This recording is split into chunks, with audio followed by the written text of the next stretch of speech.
What's up, y'all? It's your boy, Willie Nunnery Jr., CW Property Solutions. You know, as y'all could tell, I'm a little upset about something. Gotta really speak my mind about what's going on. I don't really like what you real estate investors been doing lately, bro. So there's like 5 things that I really don't like that real estate investors be doing. And I just don't understand why they be doing it, bro. Like, y'all need to stop that, you know? So let me go ahead and get started with these, you can say top 5 things that real estate investors do. That they do, mistakes they do, things that they shouldn't do, that they do, that just make me mad. Because I don't understand why they doing it, you know? The first thing that real estate investors do, whether they're new or old, is that on the first call, the first time they talk to the seller, the very first time they talk to the seller, they want owner financing. The very first time they talk to the seller, don't know nothing about the seller, haven't even heard the seller out, they want owner financing. The very first thing they want to do. How do you know the seller want to do owner financing? How do you know if that owner financing is something that's going to help the seller or help you? How are you going to do owner financing when the rents are at top of the market? How are you going to exit it? But yet, a lot of investors, if they don't, it's like if they can't get owner financing, they're not doing a deal. And like that just blows my mind. I don't get it. Second thing real estate investors do that I don't understand, like a big, huge mistake. They don't ask for owner financing. Here you talking to the seller and the seller's telling you all type of keywords that they might be interested in owner financing. I'm out of town. I'm trying to avoid taxes. The building is a headache. I want a quick sale. Now's the time for you to ask for owner financing. And you don't. You lose the deal. Somebody else gets it. I don't get it. Third thing that real estate investors do that I don't like. Arguing with the seller over the price. Like soon as when you talk to the seller, as soon as you talk to the broker, the very first thing you do when the seller or the broker give you the price, oh, this is too high, this is too high, this is too high. Oh, I want this price, I want that price. And you don't even know what's a good price. But you want to argue with the seller because you want everything below market value. That's not going to work. That's not going to work in today's market. In today's market, everything is, granted, today in today's market, this is an inflated market. I understand that.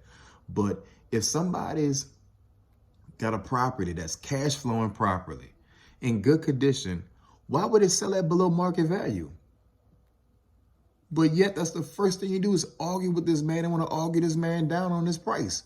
He's not going to take you serious. He's going to go to the next person. He tell you he wants $2 million, but you want to offer him $500,000. How that's going to work? You're never going to close on a deal like that. Okay. With this fourth thing, the fourth thing that commercial real estate investors do that I don't like, or mistakes they make that I see, you don't know your market. Because if you know your market and a seller give you a price, you could tell him, oh, Mr. Seller, you're off. Oh, Mr. Seller, why your property evaluating for so much when the property right next door sold for such and such? Now you got something to combat him with, to counter him with. So to just arguing with him about his price being so high. You got to know your market.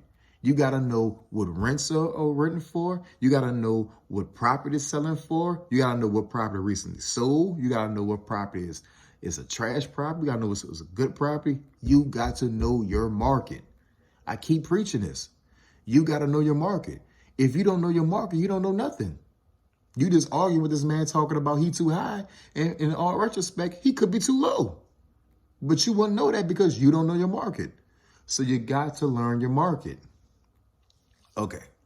Number 5 mistake, like the number 5 mistake that I see a lot of investors make. They want to read books.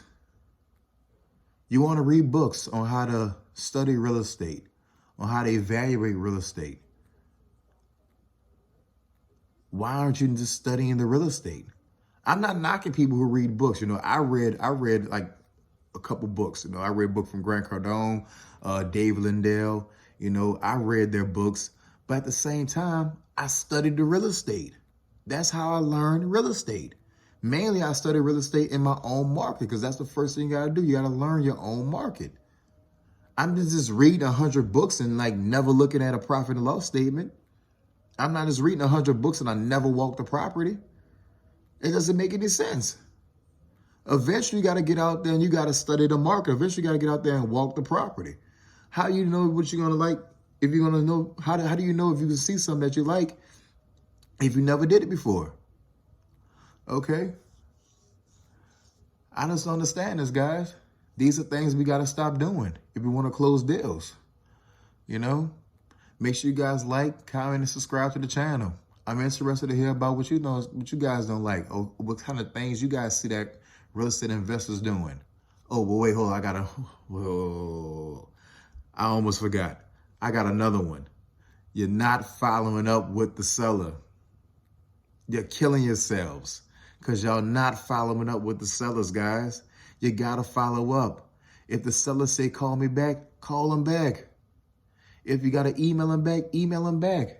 You're losing deals like that, not following up. That is the key. Pursue the deal all the way to the end. Follow up. That's how you close deals. I'm gone, guys. I just had to share that with y'all, man, because it's got me frustrated, man. You know, like, comment, subscribe to the channel, bro. Let me know how y'all feel. I'm out.